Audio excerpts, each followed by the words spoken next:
Welcome to the Tech Egg. Don't get scrambled. Enjoy the video. You begin by confirming compatibility and making the device ready. That saves backtracking. Once the headset is connected, open Settings or the Control Center. This is where Spatial Audio toggles live. Make sure the media is paused because some systems display the option only during playback.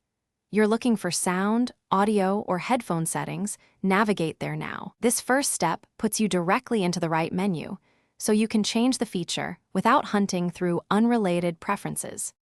You'll now find the Spatial Audio control, often labeled Spatial Audio, 3D Audio, or Head Tracking.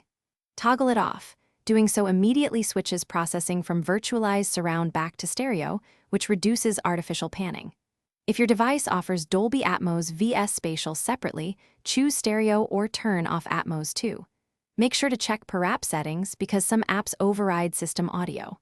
Once disabled, test with familiar media to confirm the effect changed. That verifies you've turned off. Finish by playing a track you know well so you can hear the difference. This confirms success. If the toggle seems ignored, disconnect and reconnect the headset or restart the device because some settings need a session refresh to apply. Make sure OS and headphone firmware are up to date. Outdated drivers can re-enable spatial processing. If problems persist, reset audio settings to default and repeat the toggle. This clears conflicting overrides and restores predictable stereo behavior. Thanks for watching. Consider subscribing if I helped unscramble your problems.